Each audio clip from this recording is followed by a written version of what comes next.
Whether this is the first time or one of the many times you've heard about Kundalini awakening, what I'm about to reveal to you are the 7 stages of a Kundalini awakening.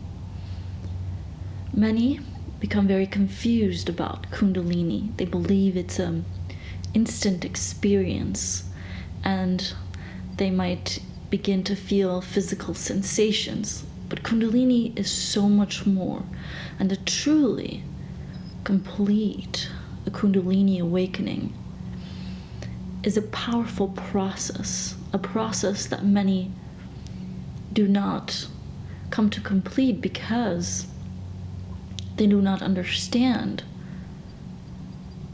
why it's important, how it's affecting their life, and what is necessary to feel, do, process, and experience in this awakening.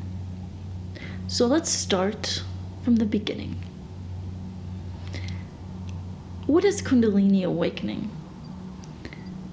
The simplest way to say it, Kundalini awakening, is the awakening of the godlike presence within us. Now with Kundalini, there's a physical aspect to awakening. The many different religions, many different spiritual practices will speak about an awakening. Oftentimes, this awakening is simply seen as an intellectual concept. So how do we really embody an awakening? What does it really mean to transcend this intellectual understanding of something and to truly, truly live it, embody it, feel it to the point that is fully transforming us, that is transforming us within so powerfully that this within transformation reflects without, where we begin to change physically and the physical environment around us begins to change as well. Now to awaken, or to begin any kind of awakening process, the most important part is the divine call. What does this mean? Well, you cannot simply just have a Kundalini awakening. So many people come to me and say, I've had a Kundalini awakening. I felt this sensation of energy moving through. But that's not really it. Oftentimes, as you understand, you might know by now, maybe you don't, is that we are fully energetic beings. And a feeling of electricity moving through your body is not necessarily a Kundalini awakening. It's simply energy moving through your body, different connections being made through your different chakras. To have truly a Kundalini awakening is to have a divine call. Sometimes this call could be because something tragic happened in our life. We lost a loved one. A very dear relationship ended. We get faced with a big dilemma in our life. Which way do I go? What do I do? Who am I? What is this about? What's my purpose in life? And so we set out a powerful desire for more, but not just more in the physical terms. Give me more money, give me more people, more lovers. We're truly asking for is a heightened awareness about who we truly are as a human, and what we truly are here for, and what this universe, what this cosmos is all about, right? This is a very, very powerful desire that we set out. And when we consciously do it or not, maybe you've had those nights alone, laying in bed or somewhere, or out in nature somewhere, and you ask, God, universe, source, please tell me, what do I do? This is the call, the divine urge to explore beyond the physical. And so you are inviting this godlike presence that's already in you to awaken. See, this presence is found in the Root Chakra, in the form of a coiled snake. I will cover up the symbolism of the snake in a following video, so stay tuned for that. But now I want you to really pay attention to the next stages of this Kundalini awakening. So we covered the divine urge. But what's next? So you've made this calling whether you are aware of it or not. What happens next? Here's what happens next.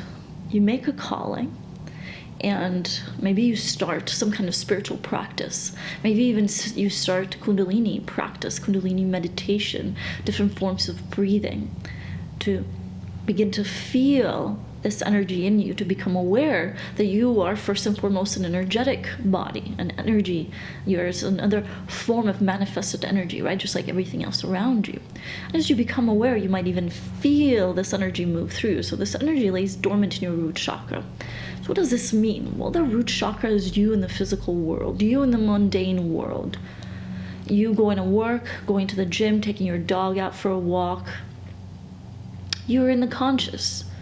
You're concerned about what's on your calendar, making sure you show up to work at the same time every day, that you get your groceries, you feed yourself, you feed your family, right? It's very simple, it's very basic. That's where we are when we are in the root chakra. But in order to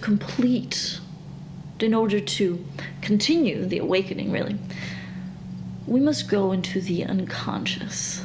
Now, I really want you to pay attention to this next part, because this is the key to truly awakening your Kundalini. Because even if you've awakened this energy in you and you feel some kind of electricity pulsing through your spine, I hate to break it to you, but that's just simply like, that's child's play, so to speak. It's tiny, tiny, tiny beginning to really getting there, to really feel this energy, to truly awaken you. The most important part is this next step, which is you are going into the unconscious, which is in the sacral chakra, which is the womb, right? So when you first come into this world, all babies, all souls land into the womb, right? And then a baby begins to manifest physically. And so you're in the womb, you're in the water, and in here it's like the beginning of your human experience here on Earth. And so this is where you start to be programmed. Your system, your physical system, your brain, your neural system begins to be programmed. It's not just the moment that you are born. It becomes programmed when you are deep into this womb. So the next step for you to go through this awakening is to go back into the unconscious. What does this mean? We're in this womb. This is where your psyche is. Every single thing about you. But here's the key. It's not just everything about you. Your wishes, your desires, your memories, what you love, what you hate, everything that you've experienced, all the bonds that you've ever made. But it's also a meeting point for you and everything else around you, the rest of the cosmos. So this is a very, very, very powerful space, right? Have you ever wondered why all beings, they don't just come, especially certain beings, especially human beings, they're not just formed in a pod outside of a human body. The human being is interconnected to other human beings. Why? It's because this is truly a symbol and an illustration of how interconnected we are with everything else. So when you go into the unconscious, it's not just for your personal journey with everything that you've experienced in this lifetime, but the personal journey that you must face, everything that you've experienced in connection with everybody else that has been co-creating with you, in addition to previous lifetimes that you've had.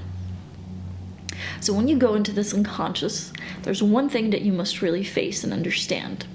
Not just understand it intellectually or psychologically, but truly embody it. And what is that? Well, most of us have some level of a victim mindset within us because we've experienced some form of trauma and abuse in our early life. Now, this might have been intentional or not. Being born prematurely, that creates a form of trauma in a child, even though the parent might be very loving and very caring, just because the child is born prematurely and they have that initial separation from the parent. That creates a trauma. If you've been abused, that's another form of trauma, an early accident in your early life. So the point is, we all have a certain amount of a victim mindset in our psyche. And so what happens is, as we continue to live life like that, we learn all these different ways of being that create so many excuses around us. That's why we don't live at our fullest potential and we don't experience life at the fullest potential. So when you are in the second stage, in the unconscious, Imagine this. I really want you to imagine this. In order for you to truly awaken, you must now go underwater, deep, deep, deep into the depths of the ocean. It is there that you truly face yourself and your inner demons.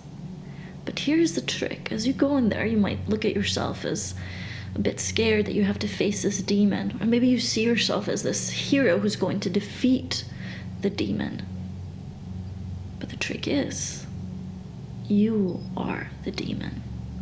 You are the monster which you wish to defeat. Here's what happens in this case. You might say, well, how am I going to defeat myself if I'm the monster? The truth is, you must face yourself in the fullness that you are, in your vulnerabilities, but also in your darkness. Some call this shadow work. And this is the process of integrating the fullness of who you are. Many of you might not realize that a victim mindset is another way of being a monster, because we use this victim mindset to often manipulate ourselves and others into doing things for us, into feeling things for us that we cannot truly even face or feel ourselves. So when you realize that you're truly the monster you wish to defeat, you then actually have the power to defeat the monster. And what this means is you are foregoing aspects of yourself that aren't serving you, aspects of yourself that are keeping and are holding you back. So what does this mean? Well, in a way it means that you are dying, an old side of you dies, and you are reborn. Rebirth. You might have heard of this concept in Christianity, but it's a common concept. It's actually an ancient concept, a symbolic way of letting you know that even though you're a human being with physical limitations, your consciousness can be reborn several times in one lifetime, and that is how you truly expand. So this process of Kundalini awakening is allowing you to be reborn into a new you.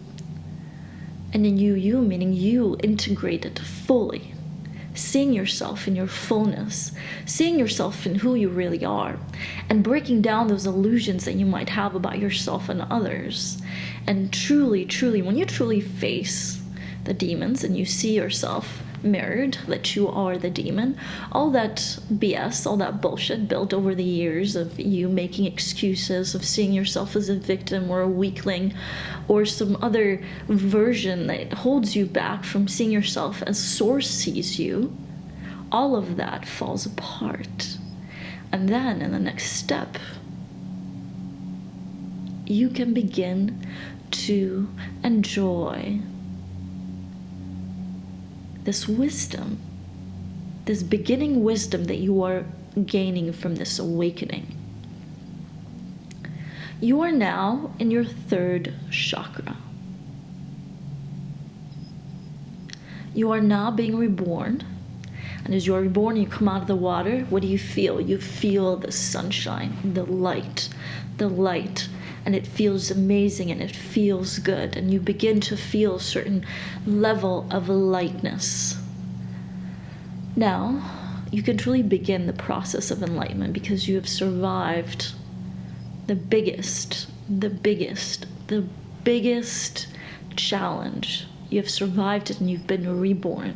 See, many who begin to feel Kundalini awakening never get past that point because they aren't willing to face themselves. They aren't really willing to see themselves for the monsters that they are.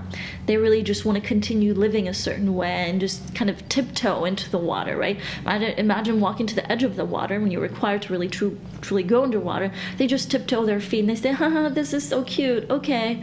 No, I'm not going all the way in there. I'm so scared. I'm scared I'm going to drown. I'm scared I don't know how to swim. I'm scared that I won't have enough oxygen to make it through.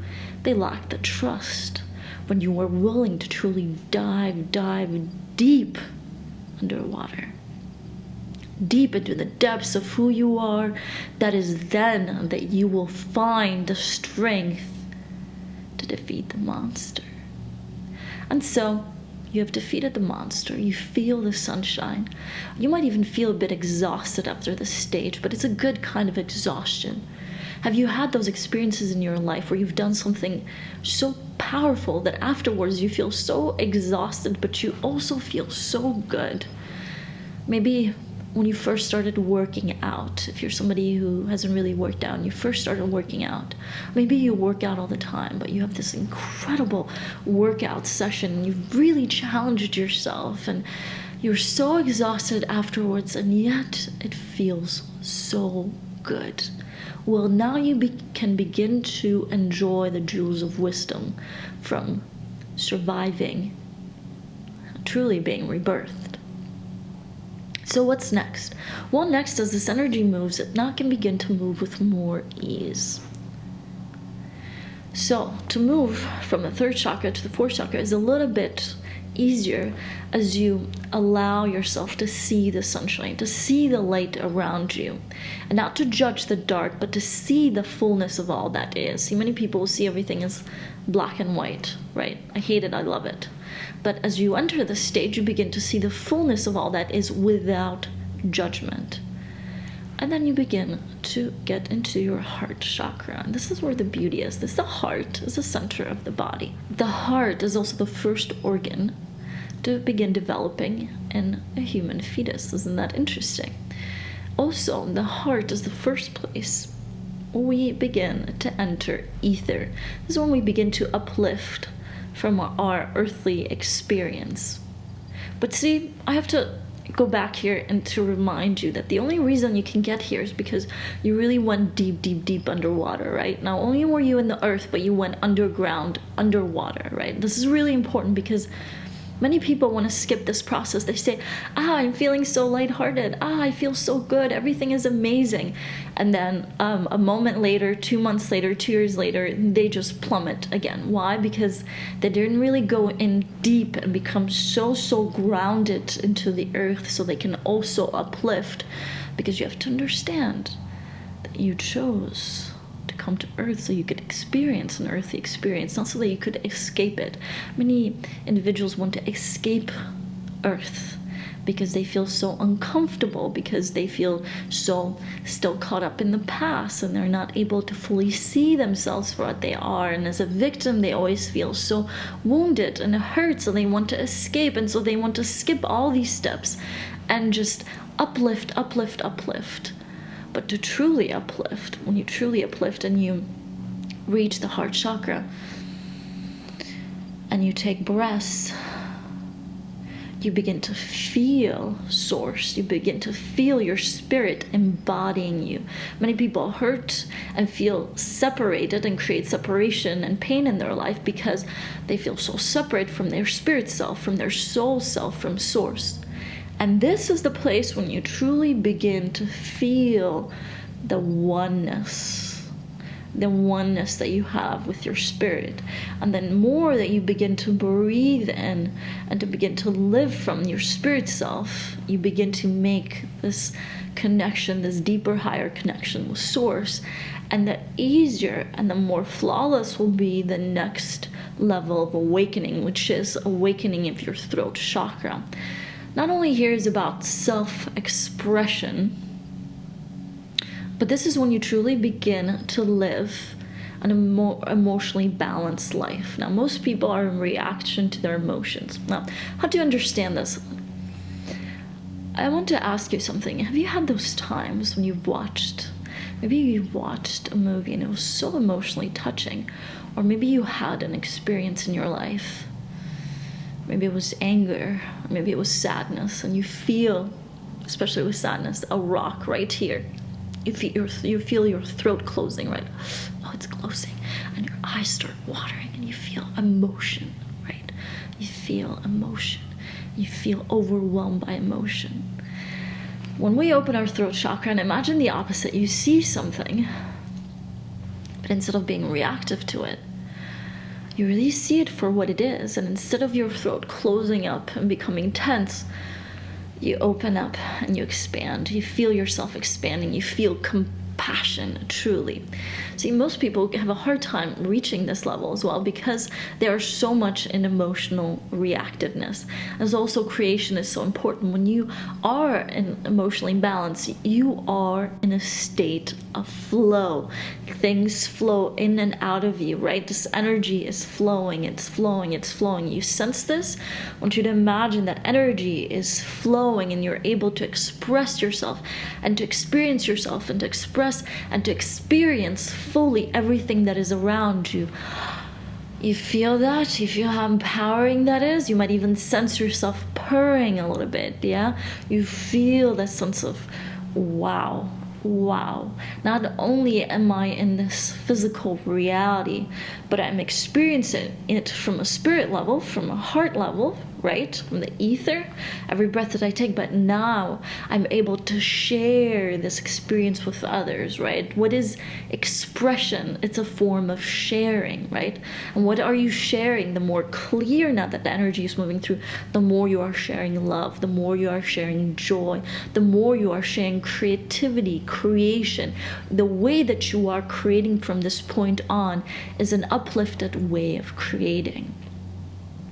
So this sounds pretty good, you might say. What next? This sounds really good to me. What is this next level? Up until now, you've had the opportunity to integrate much of the wisdom that you gained from awakening spiritually, from the Kundalini energy moving through your body. But now, as you begin to find a balance in your emotions and enter into a flow state, you also begin to have a greater perspective on reality. What is this perspective? Well, it's very easy up until now to be in this state of still seeing yourself as a human in an earthly physical reality. But as this energy begins to move and you allow yourself to be very emotionally balanced, you can open now the way for your third eye to open, right? The third eye opens and you start to transcend thinking itself. See, up until now, it's very easy to still use the intellect as a way to decipher and judge and manipulate the world around us. But as your third eye opens, you begin to have glimpses of Source's perspective on everything. It is here that you start to notice that as a spirit being that you are, you can trust the wisdom that is beyond your intellect. You can trust the wisdom that is beyond control, that the mind is always trying to hold on to in your personal life and also around others. And as you let go of this control, this incredible wisdom that you gain allows you to see the world much more deeply, much more colorfully, much more openly, meaning you begin to see the multiple dimensional existence we are in. It is here you begin to enter the fourth and fifth dimensional existence. Now, the sense of empowerment gained from your third eye opening is not an ego-driven sort of power. It is not a power to want to control others. It is a power that allows you to be in the world, in this physical world, while at the same time having a source perspective. And you know what the beauty of this is? It allows you to experience joy more easily. It allows you to experience yourself and others more easily. And as you practice this more and more and more, you begin to feel this energy shifting beyond your body, beyond your third eye, and above, above you, where source, the energy of source, you really tap into it, and the energy really begins to pour into you through your crown chakra. What does this mean for you? Well, this is a level where you can access the Akashic records, where you can have endless communication with all of the spirit world. This is where you begin to really experience your life beyond just the earth. But here's the key. What's beautiful about this part is that you're also incredibly grounded to the earth. And so you can now begin to share the wisdom. You can now begin to truly experience this wisdom and share it with others while still being this physical reality. Oftentimes we have this idea that, okay, once someone reaches this ultimate enlightenment, it almost feels like they won't even exist anymore, because they've reached such a heightened level of consciousness, such a heightened level of pure consciousness, that they can truly do wonderful things even with the physical environment around them. And the most beautiful thing a fully enlightened human does is to begin to be in the world with others and to share this level of enlightenment, right? To become a beam of light, where you literally witness this enlightened person.